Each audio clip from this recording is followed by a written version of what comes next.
Assalamualaikum warahmatullahi wabarakatuh, teman pemilih. Ketemu kembali lagi dengan kami di podcast OSI KPU Kota Madiun. Untuk sesi ini masih tetap kita ditemani dengan setia dari Divisi Teknis Penyelenggaraan KPU Kota Madiun, Bapak Rafif Ramadan. Ya. Mungkin mau menyapa, Pak? Terima kasih Bu Brita. Selamat siang teman-teman pemilih Kota Madiun. Ketemu lagi dengan saya. Kali ini pembahasannya langsung dipimpin sama Bu Brita ya. Ini lebih seru, ini lebih panas ini. Lebih panas, lebih seru juga ini ya. Spill sedikit Pak, mungkin lebih banyak lagi. Kita ketahui bersama bahwa tahapan awal dalam pelaksanaan pemilu itu adalah persiapan. Salah satunya untuk pemilu atau pemilu legislatif itu penataan daerah pemilihan. Ini kan sudah tahun 2026 pertengahan ya. Sebentar lagi 2027. Kalau memang fix pelaksanaan pemilu di 2029, pasti kurun waktu hamin berapa tahun kita sudah mulai penataan daerah pemilihan. Sebelum masuk ke lebih dalam ya Pak, mungkin bisa diulas singkat apa sih penataan daerah pemilihan biar teman pemilih ada wawasan sedikit tentang kepemiluan. Ya. Terima kasih. Jadi penataan dapil nanti nyambung dengan alokasi kursi gitu ya. Yang perlu dipahami, kita harus memahami tentang undang-undangnya dulu, cantolannya apa. Misalkan yang pertama Undang-Undang 7 tahun 2017 pasal 185 ke bawah tentang penataan atau daerah pemilihan dan alokasi kursi. Oke, yang kedua itu PKPU 6 tahun 2022 yang di sini sangat jelas, itu di dalamnya ada prinsip, dalamnya ada pengertian prinsip, lalu bagaimana kita menata dapil berdasarkan jumlah penduduk dan lain-lain, teknisnya dari situ. Lalu yang terakhir adalah KPT 488 ya, Juknis, di mana itu mengatur lebih teknis, sudah ke matematisnya untuk penataan dapilnya. Jadi supaya kita tahu biaya satu kursi berapa, seperti itu. Biaya ya Pak? Biaya. Orang-orang biasanya mengatakan itu biaya, mengasumsikannya biaya. Yang keempat, yang tidak kalah penting, kalau konteksnya adalah dapil atau penataan dapil di Kota Madiun, di untuk DPRD Kabupaten Kota, ya kan, sesuai dengan putusan Mahkamah Konstitusi nomor 80 PUU garis miring PUU strip X strip 20 garis miring 2022, maka untuk wewenang pemilihan dan alokasi kursi anggota DPRD Kabupaten Kota, provinsi dan kabupaten kota itu ditetapkan oleh KPU setempat. Seperti itu. Jadi untuk kita KPU Kota Madiun menentukan daerah pemilihan untuk DPRD Kota Madiun. Betul. Seperti itu. Singkat tapi ternyata panjang juga. Iya. Sepertinya mungkin bisa dilanjutkan lagi Pak untuk penjelasan tentang tujuan penataan dapil sama prinsip-prinsipnya apa saja sih.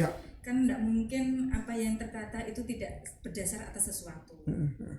Jadi kalau di Kota Madiun misalkan, ini lebih biar teman-teman bisa membayangkan ya. Jadi dapil itu adalah kecamatan atau bagian dari kecamatan, begitu ya. Atau mungkin kita bisa bagian kecamatan itu di dalamnya ada kelurahan, begitu kan. Nah kalau misalkan di Kota Madiun misalkan ada 3 kecamatan, kenapa kemarin 4 dapil? Nah, itu ada prinsip-prinsipnya sebenarnya. Tujuannya ditata supaya kita mengetahui batas dan aturan dapil 1, 2, 3, 4 itu bilangan pemilih penduduknya, bilangan pembagi penduduknya berapa. Sebenarnya begitu. Jadi kita tentukan dulu secara geografis, lalu kita tentukan juga secara matematisnya. Nah, bagaimana caranya sebelum masuk ke prinsip? Caranya adalah kita berkoordinasi dengan biasanya kementerian-kementerian terkait atau di Kota Madiun misalkan dinas terkait, yaitu Dukcapil yang pertama, untuk mengetahui berapa jumlah penduduk Kota Madiun, penduduk ya, bukan DPT ya. Penduduk. Oke. Yang kedua pasti kita butuh peta. Nah ini juga saya masih nyari ya, kebetulan belum kita akan bersurat ke Badan Geospasial ya. Untuk peta Kota Madiun yang mungkin paling mutakhir. Ya, paling mutakhir dan akurat seperti itu. Nah, dari situ kita bisa langsung nanti pencermatan dulu, lalu kita mulai untuk penataan daerah pemilihan seperti itu. Jadi seperti menentukan nggak serta merta satu kecamatan itu bisa Tidak, satu daerah tidak, pemilihan. tidak. Yang membedakan Pak semuanya yang kemarin kita lihat dari 2024 kemarin kan Kota Madiun terpecah menjadi 4 daerah pemilihan. Itu yang terpecah di kecamatan mana? Terus bisa dijelaskan kenapa? Apakah karena penduduknya memang terlampau banyak untuk bisa diwakili dalam satu daerah pemilihan? Ya, sesuai dengan Undang-Undang 7 tahun 2017 membahas bahwa kalau kita lihat kemarin Dapil 1 Kartoharjo 8 kursi. Dapil Kota Madiun 2 ya kan? Ya. Kota Madiun 2 7 kursi. Kota Madiun 3 6 kursi. Kota Madiun 4 9 kursi. Kenapa sih taman harus dipecah? Nah, itu didasarkan pada Undang-Undang atau PKPU 6 tahun Undang-Undang 7 tahun 2017 dan di PKPU 6 tahun 2022 yang mana menyatakan bahwa kursi di DPRD Kabupaten Kota atau di tingkatan kota itu minimal 3 dalam satu dapil, minimal 3, maksimal 12. Nah, ketika taman digabungkan kursinya 13. Pasti lebih, maka harus dipecah. Kenapa 13? Dan nanti itu di sesi selanjutnya. Wah, itu lebih detail dan lebih ada matematisnya. Terus jadi, mungkin ada yang bertanya ya, Bu, kenapa kok taman aja? Jangan-jangan Karto dan Mangun bisa dipecah? Nah, itu harus dihitung. Seperti itu. Semuanya harus dihitung, harus ditata sedemikian rupa, dan kita tidak lupa untuk bagian dari transparansi, kita juga nantinya akan mengundang akademisi dan stakeholder terkait seperti itu untuk ngobrolin ini. Seperti itu. Ya. Jadi tidak serta merta mau menang ada di KPU Kota Madiun terus KPU Kota Madiun langsung memutuskan dok dapilnya sekian, enggak ya Pak? Enggak. Ada alur yang harus dilewati. Salah satunya tadi koordinasi, dan bahkan koordinasinya tidak hanya dengan internal. Tadi dijelaskan dengan eksternal, mulai dari dijelaskan tadi Pak. Dari pastinya dari pemerintahan akademisi, partai politik pasti. Nah, mereka harus tahu.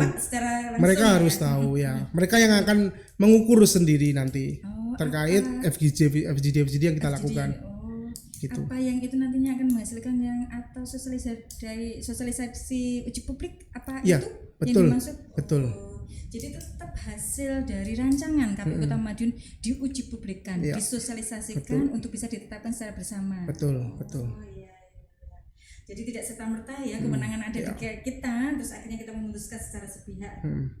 Tadi lupa tentang prinsip penataan dapil, prinsip dapil. Nah, yang pertama adalah kesetaraan nilai suara. Yang kedua adalah ketaatan pada sistem pemilu yang proporsional. Yang ketiga adalah proporsionalitas. Yang keempat, integralitas wilayah. Yang kelima, berada dalam cakupan wilayah yang sama. Yang keenam, kohesivitas. Dan yang ketujuh, kesinambungan. Nah, yang keenam ini agak unik. Mungkin di Kota Madiun, mungkin karena kita itu termasuk yang homogen ya. Tidak ada masyarakat lain yang hidup dalam satu kelurahan berbeda dengan misalkan kita bisa bilang Jawa gitu. Karena rata-rata semua Jawa homogen gitu. Jadi mungkin di kohesivitas ini kita mungkin nggak akan terlalu berdampak seperti itu. Kalau 2024 Kota Madiun 4 dapil. 2029 berapa dapil Pak? Nah itu nanti. Tetap nanti. Kita tunggu tahun-tahun berikutnya. Iya. Berarti persiapannya itu bisa diestimasikan Pak di tahun berapa sih nanti untuk persiapan dari penataan dapil untuk pemilu 2029? Ya. Mungkin saya bisa bilang ya, untuk penataan dapil nanti ada di tahun, kalau kita masih mengacu Undang-Undang 7 tahun 2017 tentang pemilu itu, maka kita kemungkinan ada di tahun 2027. Sebentar lagi ternyata, sebentar lagi. Jadi mungkin ini hal yang yang ditunggu oleh partai politik di Kota Madiun untuk bisa menentukan strategi-strateginya dalam menyambut pemilu 2029. Biasanya nanti kita ngobrol dulu biasanya. Jadi kita akan datang ke tiap-tiap partai politik. Selain kita silaturahmi, pasti kita ngobrolin tentang 2027 nanti tahapan awalnya apa. Kira-kira persiapannya akan sama tidak dengan 2023 kemarin. Seperti itu kita akan bicarakan pasti. Tetap kita sampaikan, baik itu formal maupun informal. Dan sosialisasinya pun meskipun teman pemilih tidak bisa hadir langsung, bisa tetap memantau dari online kita ya, Pak, medsos, YouTube ini seperti Kang Kosi ini, atau mungkin lewat berita portal di website KPU Kota Ya. Madiun. Seperti yang disampaikan tadi bahwa PAW itu kan ada aplikasi pendukung Dapil. Simpau. Kalau Dapil ada Oh, ya. nanti? Dapil ada ya, kami kemarin sempat dengar bahwa ada namanya Sidapil, sistem daerah pemilihan, yang dimana saya kebayangnya tuh hampir sama dengan Sidalis, Simpau, Silon, yang kita ketik angka langsung muncul secara otomatis, atau kita masukkan dokumen itu akan tergenerate secara otomatis. Sistem yang bekerja. Sistemnya yang bekerja, pasti begitu. Bayangan saya begitu. Tapi sampai sekarang memang kami belum diarahkan untuk mengakses Sidapil seperti itu. Jadi masih tunggu waktu Ya. karena kita sendiri juga belum terspill ya nanti untuk aplikasinya. Ya. Kalau kesiapan dari jenengan Pak selaku divisi teknis, mungkin secara substansinya menyambut untuk persiapan penataan dapil ini seperti apa? Ya, yang jelas kami akan berusaha sebaik mungkin untuk komunikasi dengan stakeholder. Karena tidak mungkin kami berjalan sendiri. Misalkan tadi pengetahuan tentang jumlah penduduk, pengetahuan tentang DAK atau data agregat kependudukan per kecamatan, per kelurahan, itu kita harus komunikasikan. Jadi kita masih bangun komunikasi, penjajakan, kita mengulang lagi, kita silaturahmi lagi, lalu ke Badan Geospasial untuk meminta peta yang paling mutakhir, lalu ke partai politik, ke pemerintah daerah, sama paling tidak kita pengetahuan kita harus bertambah kaitannya dengan literasi pemahaman akan PKPU 6 tahun 2022. Jadi teman-teman pemilih maupun yang berkepentingan tentang dapil semuanya pasti transparan, karena sumber-sumbernya sudah saya sebutkan lagi ya, sudah saya sebutkan semua, baik itu PKPU 6, Undang-Undang 7 2017, KPT 488, semuanya ada di internet. Gitu. Bisa dibaca, bisa dipahami. Silahkan, itu bagian dari transparansi kita. Jadi teman pemilih tidak usah ragu bahwa KPU Kota Madiun ini khususnya dan KPU pada umumnya berjalan sesuai dengan aturan. Ya. Semuanya melalui dengan proses mekanisme yang sesuai dengan aturan yang teman pemilih bisa pantau setiap saat dan bisa pelajari Ya. peraturannya itu. Silakan. Di-download untuk umum ya Pak ya. Salah satu mencerdaskan pemilih itu kan salah satu juga tugas dari KPU, selain ormas, partai politik, sekolah dan lain-lain. Jadi ini juga kewajiban kita untuk melakukan sosialisasi pendidikan pemilih supaya mereka juga mengerti, tidak hanya awang-awang saja, tapi setidaknya mereka mengerti bahwa paling tidak dapil itu adalah bagian dari kecamatan, di dalamnya ada kelurahan, minimal itulah. Minimal tahu dapil itu apa, untuk siapa begitu. Sepertinya dapil ini sesuatu yang seru Ya. dan bisa dibahas di sesi-sesi berikutnya Ya, Tapi bisa. untuk sementara sepertinya cukup ini dulu. Untuk cukup ini pemahaman dulu. awal sepertinya cukup untuk pemanasan kita Ya. untuk menyambut pemilu 2029. Terakhir Pak Rafif, kita minta untuk closing statement. Ya, kalau closing statement ini lebih kepada dari 3 materi tadi ya. Materi sebelumnya yang pertama adalah tentang divisi teknis sebagai pengampu atau penanggung jawab seluruh proses tahapan pemilu atau pemilihan. Yang kedua adalah tentang sistem atau mekanisme pergantian antar waktu. Yang ketiga adalah penataan daerah pemilihan dan alokasi kursi, itu nyambung kan, seperti itu. Yang jelas, yang pertama teman-teman harus pahami adalah tiga ini secara transparan kita lakukan. Semua yang kita lakukan itu terdigitalisasi, terrecord di sosmed kita, ya kan, di Instagram, di Facebook, itu semua ada laporannya. Bisa mengetahui kegiatan juga dari divisi teknis maupun divisi-divisi lainnya. Lalu cantolan-cantolan hukum atau dasar-dasar hukumnya itu pasti berbeda-beda, yang mana teman-teman juga harus mempelajari, harus minimal tahu bahwa segala yang kita lakukan itu berdasarkan undang-undang yang berlaku, seperti itu. Kurang lebih begitu Bu Prita untuk menutup hari ini. Saya terima kasih sudah diundang, terima kasih sudah menyempatkan waktu juga teman-teman di KPU Kota Madiun. Kurang lebihnya mohon maaf. Assalamualaikum warahmatullahi wabarakatuh.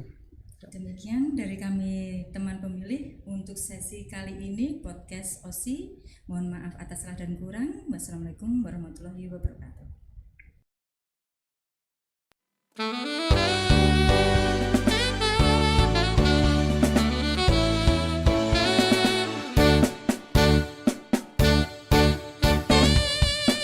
kabeh warga Kota Madiun, ojo lali teko neng TPS 27 November 2024. Demi suksesnya pilkada serentak untuk kemajuan Kota Madiun. Ojo dadi golput mengko akhire jlepot, sing dadi pemimpin dudu karepmu. Ayo rame-rame padha nyoblos, yen ora